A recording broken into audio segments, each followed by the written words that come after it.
Hi, everyone. It is Jaime Jo Wright here with Madlit Musings, and today I have a new author, Rebekah Millet. Hello. Hi. So thank you so much for having me here. I'm excited. I'm so glad to have you here. And I say new author, but is this really your first book, or have you written other ones that I'm just not clued in on? I have written books that will never see the light of day, I think we all have those. I think we all have those. shoved in a drawer. But yeah, this is my first book that's out there officially. Yes. Awesome. Awesome. And it's called Julia Monroe Begins Again. And if you're watching on YouTube, you can see the really cool cover. And it's super fun. I'm like staring at the guy has a coffee cup, the girl has a coffee cup. So to me, it's already a best-selling book. I mean, As you sip your coffee over as there. I sip my coffee right here, you know it. Oh, fun. Okay, so the question every author struggles with is the one I'm going to ask you, and then we'll just Oh, talk. gosh. What's your book about? Easy one. Oh, okay, good. It's a inspirational romantic comedy, and it's about Julia Monroe. She lives in New Orleans and she just turned 40. So all of us women who are in our fabulous 40s, we can totally relate to Julia with the things that she goes through, like with, first mammograms and battling muffin tops and having older parents, and sometimes cranky older parents, especially in Julia's case, because her mama is extremely cranky. Okay. Um, so one thing that readers will discover very early on about Julia is that she's an avid risk avoider. So 10 years ago, her husband died very abruptly, and she was left a widow with two young children to raise. But now those two kids are grown up and they have moved out of town. They're attending college out of state. And so Julia finds that she's got some extra time on her hands now that the kiddos are gone. And Right. so she decides that she's going to spend that extra time in building her small business, which is cleaning houses for a living. But what happens is her ex from 20 years ago, Samuel Reed, who just pummeled her heart in college, he Those pummelers. he moves back to town and he joins her church of all the things. Yes. And so he is determined to win her back. And despite her feeling that magnetism, towards Mhm. him, she wants nothing to do with him. But her best friend is a big time meddler and she gets involved. And that's just how the story just kind of takes off from there. That sounds like a lot of fun. And I love that you're kind of filling that gap too of I don't want to say older women because I'm in my 40s, so I prefer not Yeah. to be considered older. But Yeah. you're not like the 20 something romancy. It's real life for us people who are experiencing the exciting age of 40 something. I know, right? And all the new things. I will say though, I don't know, man. The idea of dating again at this age, I'm like, no, thanks. I'm done. Does she deal with any of that? Is she kind of like, yeah, no, I'm done. No. Oh yeah, yeah. She doesn't want to date. But as the story progresses, she starts to think in a new way and Yeah. feelings and all Uh-huh. that stuff. Uh-huh. So yeah. That's so fun. So what gave you the idea for this story? Like what inspired you to go, 40 something kids in college. Let's write a Well, rom-com. yeah, it's a story that God definitely dropped into my heart. Okay. Um, I love reading inspirational romance. Like it's my jam. I get Mm-hmm. so uplifted and enjoy it so much. And I was noticing that the books I was reading, I wasn't seeing like the characters like my age. And Mm-hmm. so I talked to a group of friends who are big time readers and I asked them, I'm like, have y'all seen anything with like 40-year-old characters, in traditional publishing? And they were like, no. And I said, well, what do y'all think if I wrote one? And they were like, yes, like do it.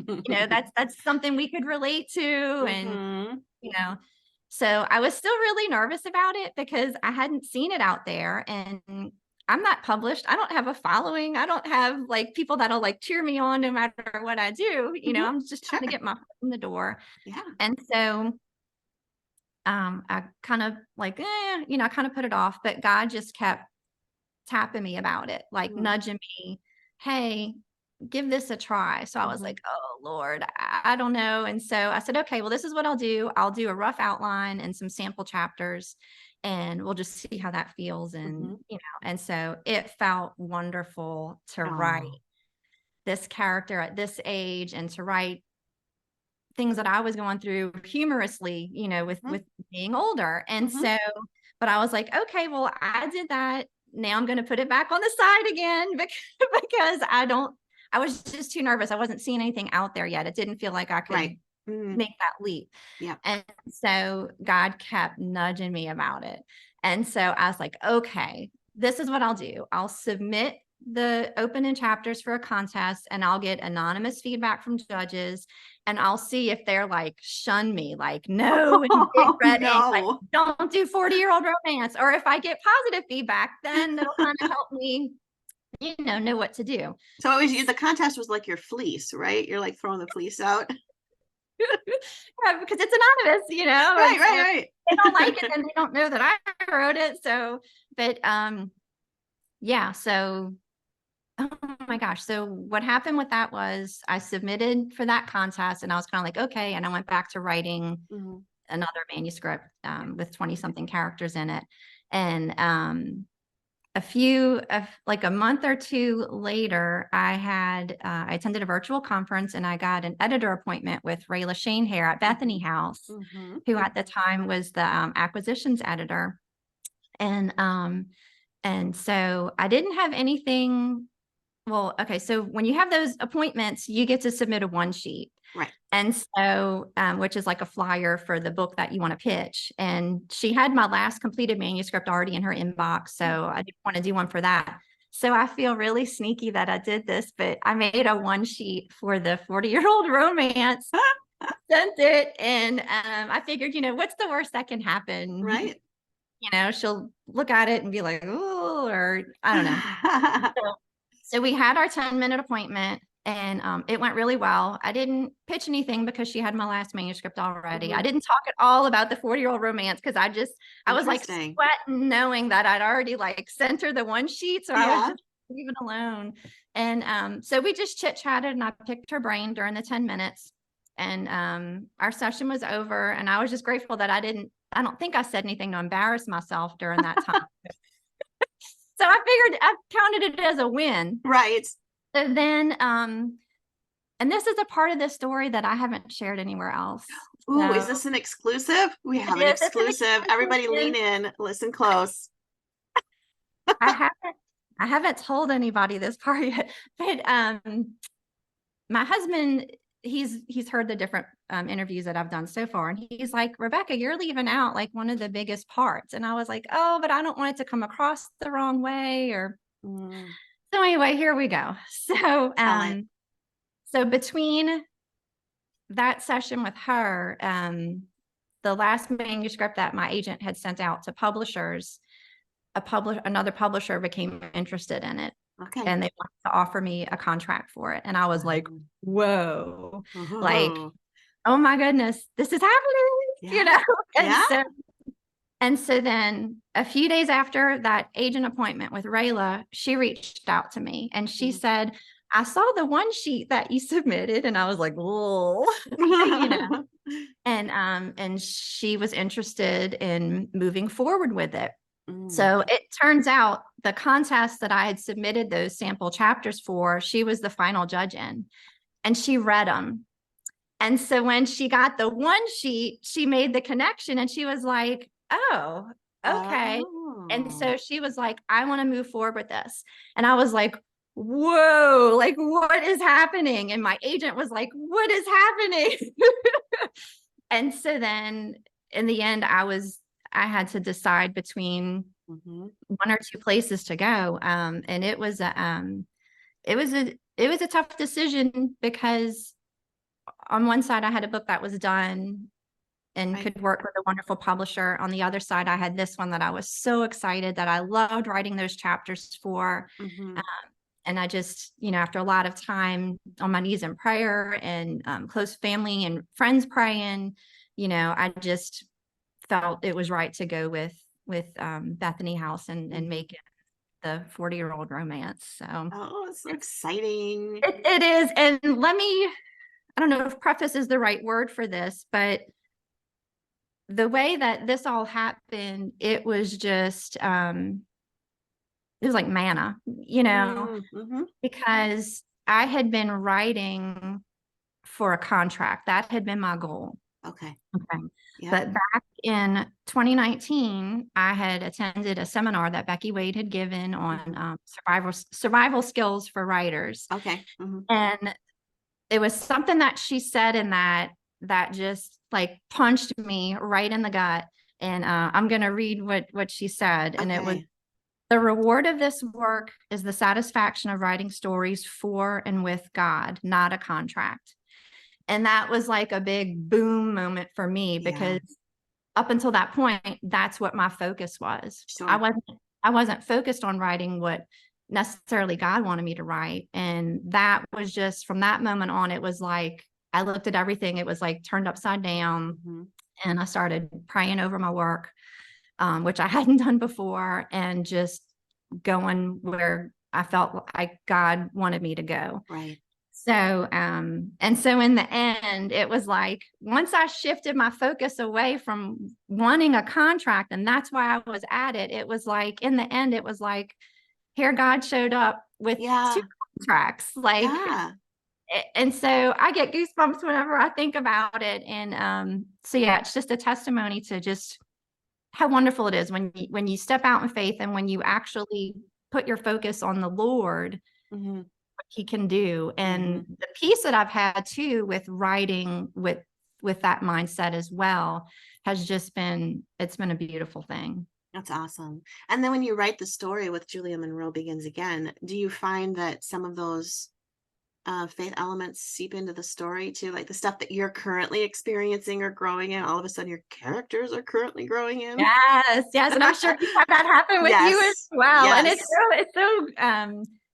it's wonderful because it helps you relate to your Mm-hmm. characters, Mm-hmm. especially like with me, with the whole giving control of things to God and not relying on ourselves. It Right. can be such a struggle. And that's something that Julia has in the book as well, because it's easy to say with something like, okay, God, I can't handle this here, you take it. But then when we don't see things going our way, we start to like kind of take it back from him, and Mm-hmm. we just end up in the same spot. Right. So Right. yeah. That's awesome. I love hearing those stories of how authors come into like really their first contract stories and their debut novels are just, it's always so interesting. And everyone's story is so different and yet it's so similar, if that makes sense.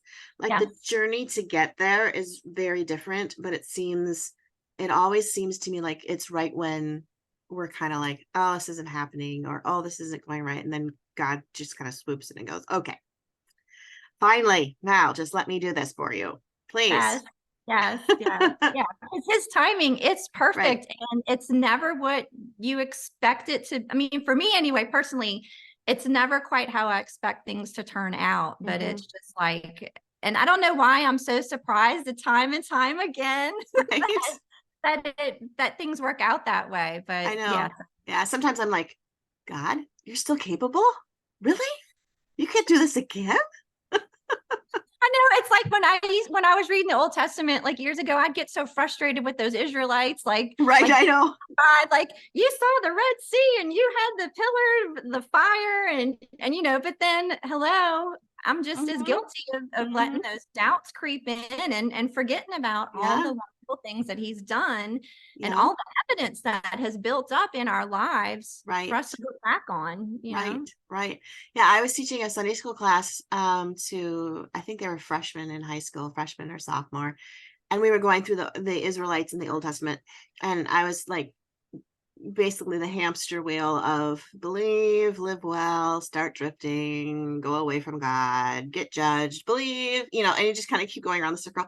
And I had one kid go, oh my gosh, I have to stop you. And I'm like, what? And they're like, these people were idiots. They were so stupid. And this kid goes off on this rant about the Israelites, like how dumb they were and all the things that they didn't see that they should have seen. So it would have made life so much simpler and how they complicated things. And I just sat there and went, and then when she was done, I was like, okay, so has that ever happened in your life? And she goes, absolutely.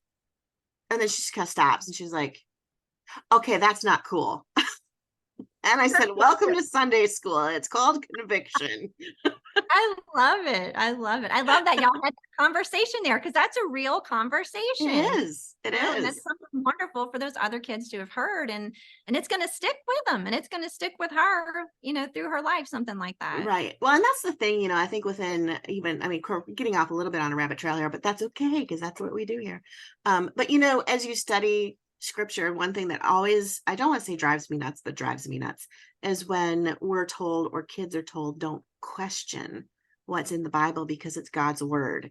And I'm like, no, you question it so that you understand it. If you're supposed to just accept on blind faith, your faith is really going to be foundationless because you don't Yeah, when it's have tested. it Right. exactly. Like you can have head knowledge, but I guarantee you that this girl who went through this epiphany moment in Sunday school to realize she's pretty much an Israelite herself, like we all are.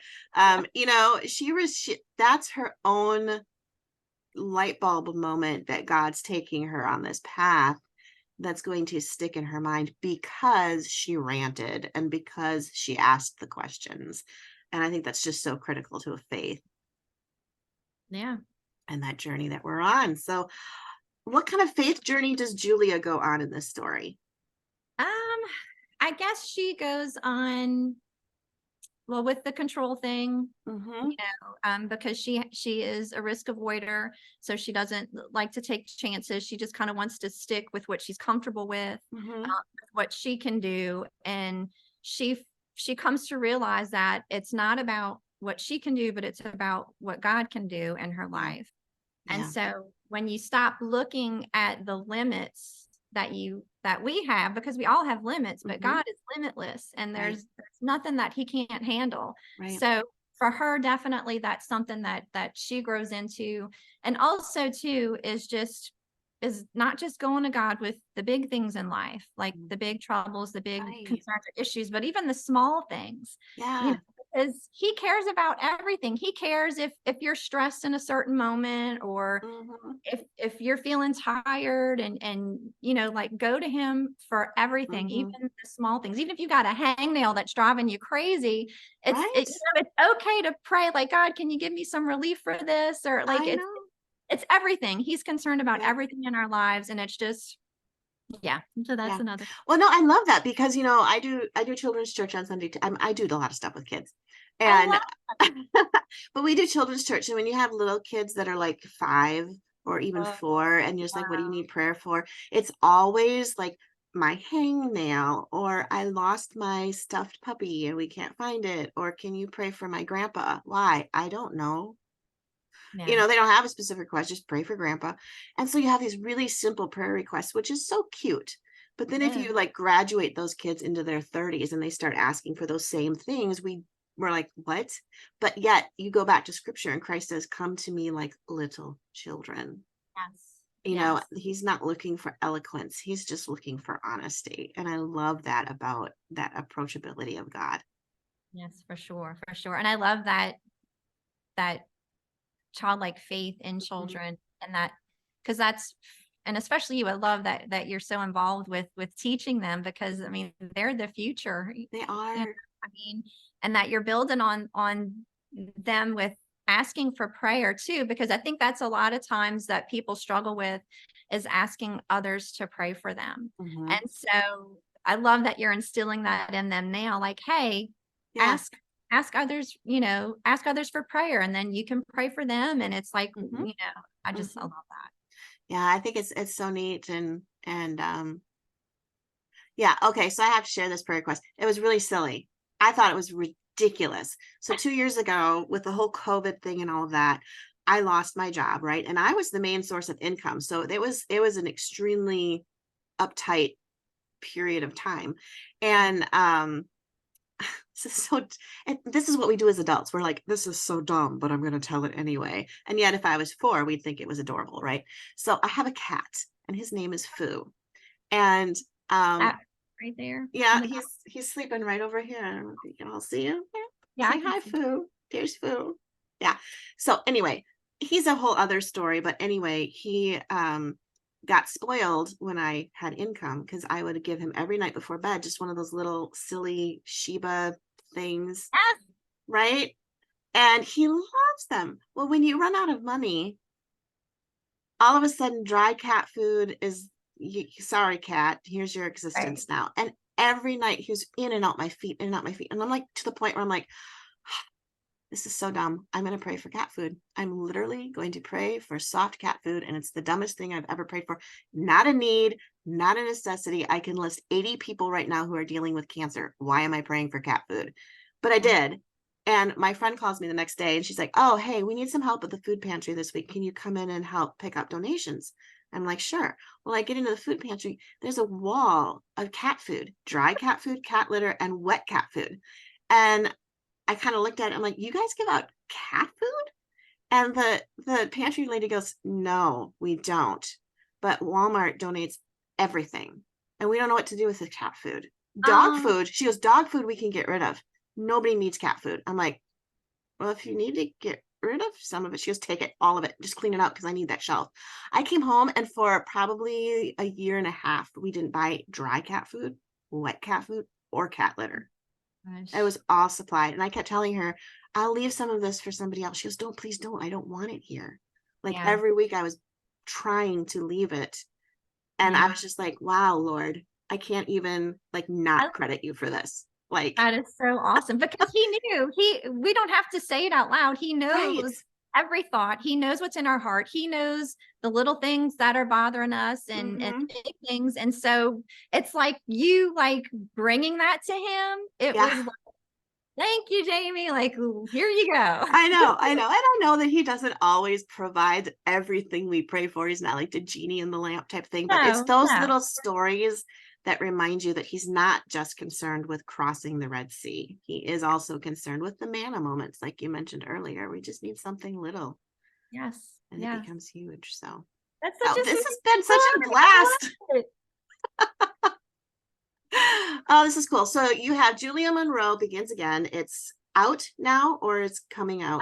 October 24th. October 24th. Perfect. So anybody who wants to get in on pre-orders, you could probably go to bakerbookhouse.com, Yes. get free Yes. So you shipping and 40% off. 40% off. Yes, and then Yes. I'll while supplies last, I've got a bookmark that goes with each pre-order and an autographed book plate. Aha. So So, so while the yeah. supplies last for All that. right. So And then this is going to air before the release date. So okay, great. So everybody, go pre-order. yeah, go pre-order at bakerbookhouse.com. Like, do it now. And don't just pre-order for yourself. Get some for everybody on your Christmas list who likes this type of rom-com.